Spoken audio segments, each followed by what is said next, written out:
அனைவருக்கும் வணக்கம். மருத்துவ குறிப்புகள் சிலவற்றை சொல்கிறேன், கேட்டுக்குங்க. மறைக்கப்பட்ட உண்மைகள் சில இருக்கிறது. இப்போ ஒரு மனிதன் விஷம் சாப்பிட்றான், இல்லை பாம்பு கடிச்சிது, டாக்டர்கிட்ட கூட்டின்னு போகிறாங்க. அவர் இறந்துட்டார், பல்ஸு நாடியெல்லாம் இறங்கிடுச்சு, அதனால் இறந்துட்டாருன்னு சொல்லிடுறாங்க. அதில் ஒரு பரீட்சை வச்சு பார்க்கலாம். ஒரு காதில் எண்ணெய் ஊற்றுங்க, தேங்காய் எண்ணெய் ஏதோ ஒரு எண்ணெய் ஊற்றுங்க. ஊற்றிட்டு இந்த காது வழியாக வெளியே வந்துச்சுன்னா அவர் இறந்து விட்டார் என்று அர்த்தம். அப்படி இல்லைன்னா ஒரு காதில் ஊற்றி மறுபக்கம் வரலன்னா அவர் உடல் உறுப்புகள் மட்டும் செயலிழந்துள்ளது, உயிரான இருக்கிறது மனிதனுக்கு என்று அர்த்தம். அதை நம்ம என்ன பண்ணோம், கருவூமத்தை இருக்குது, கருவூமத்தினுடைய தழையை கசக்கி ஒரு மூக்கில் 3 சொட்டு இல்லை 5 சொட்டு விட்டிங்கன்னா மனிதன் உயிர் பெற வாய்ப்பு அதிகமாக இருக்கிறது. இதுவும் மறைக்கப்பட்ட உண்மை. அதே போல் கார்டியோ அரெஸ்ட், இதயம் செயலிழப்பு, ஹார்ட் அட்டாக்குன்னு சொல்கிறாங்க. ரத்தம் உறைஞ்சி ஹார்ட் அட்டாக் வந்துருச்சுன்னு சொல்கிறாங்க. அது எப்படி வர்றதுக்கு முன்னே என்ன இது இருக்குன்னா, அறிகுறிகள் இருக்குன்னா, இடது கை தோண்டு போவோம், ஷோல்டர் வலி இருக்கும், தலைவலி இருக்கும், வாந்தி இருக்கும், வேர்த்து கொட்டுதல், சொட்டிங் ஆகும். இது மாதிரி சிம்டம்ஸ்லாம் இருக்கும்.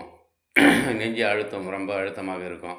இந்த சிம்டம்ஸ்லாம் இருந்ததுன்னா ஒரே ஒரு 4 கல்லுப்பு எடுத்து நாக்குக்கு அடியில் வச்சிங்கன்னா அந்த கார்டியோ அரெஸ்ட் இதயம் செயலிழப்பு செயல்பட ஆரம்பித்து விடும். இதுவும் மறைக்கப்பட்ட உண்மைகள் தான். கல்லுப்புக்கு அந்த பவர் அதிகம். அதை விட சில பேர் இதயம் மாத்திரை போடுறவங்க அஸ்பிரின் மாத்திரை, குளோபெட்ரால் இதெல்லாம் கையிலேயே வச்சுன்னு இருப்பாங்க, நாக்கு கடியில் வச்சுக்கலான்னு. அது எமர்ஜென்சிக்கு வச்சுருக்குது. இது எப்பயும் கிடைக்கிறது கல்லுப்பு. இதை பயன்படுத்தி பாருங்கள். அதே மாதிரி முடக்குவாதம், கை காலில் மடக்க முடியாது, முடக்குவாதம் வந்துச்சு, சத்து மாத்திரை சாப்பிடணும், முடக்குவாதத்துக்கு தனியாக மாத்திரை சாப்பிட்ணும் இருப்பாங்க, வலி மாத்திரை.